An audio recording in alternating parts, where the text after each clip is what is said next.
గోదావరి బనకచెర్ల విషయంలో కాంగ్రెస్ ప్రభుత్వాన్ని నిద్రలేపింది BRS party అని మాజీ మంత్రి హరీష్ రావు అన్నారు.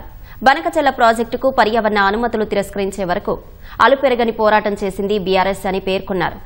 గోదావరి మిగులు జలాల్లోనూ తెలంగాణకు వాటా ఉంటుందని జ్ఞానోదయం చేసింది బీఆర్ఎస్ అని చెప్పారు. బనకచెర్లపై అబద్దాలు ప్రచారం చేస్తున్న CM Revanth Reddy apex council భేటీ ఏర్పాటు కోసం ఎందుకు డిమాండ్ చేయడం లేదని ప్రశ్నించారు. చంద్రబాబు పట్ల చూపుతున్న గురుభక్తికి ఇది నిదర్శనం కాదా అని నిలదీశారు.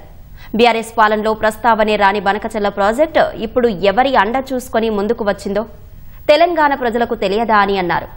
బీఆర్ఎస్ పై చేస్తున్న రాజకీయాన్ని తెలంగాణ సమాజం గమనిస్తోందని హరీష్ రావు పేర్కొన్నారు. మరోవైపు సీఎం రేవంత్ రెడ్డి మేడిగడ్డను రిపేరు చేయకుండా ఏపీకి నీళ్లు వెళ్లేలా కుట్ర చేస్తున్నారని మాజీ మంత్రి గంగుల కమలాకర్ ఆరోపించారు. 40-50 సంవత్సరాలలో ఈ గోదావరి మీద కట్టిన ఒక బ్రిడ్జ్ పేరు చెప్పండి, మీరు ఒక బ్యారేజ్ పేరు చెప్పండి. తెలంగాణకు వాడుకోవాలని చెప్పేసి ప్రప్రదంగా ఈరోజు మేడిగడ్డ కట్టి మేడిగడ్డ ద్వారా తెలంగాణ సస్యములైతే ఆ మేడిగడ్డను ఈరోజు పండబెట్టి మొత్తం తెలంగాణ ఎండబెట్టే ప్రయత్నం చేస్తున్నారు. తెలంగాణ ప్రజలు కాపాడే పార్టీ మా పార్టీ. మాకున్న చిత్తశుద్ధి ఈ రోజు ఏ పార్టీకి లేదు. ఈ రోజు వాళ్ళు పవర్ పార్టీ ప్రజెంటేషన్ క్లియర్ తెలవడం జరుగుతుంది అంటే తెలంగాణ ఎండబెట్టే ప్రయత్నం చేస్తున్నారు. కాబట్టి బీఆర్ఎస్ పార్టీ చూస్తూ ఊరుకోదు. బనకచెర్ల పైన కాకుండా డెఫినెట్గా మేము పోరాటం చేస్తాం.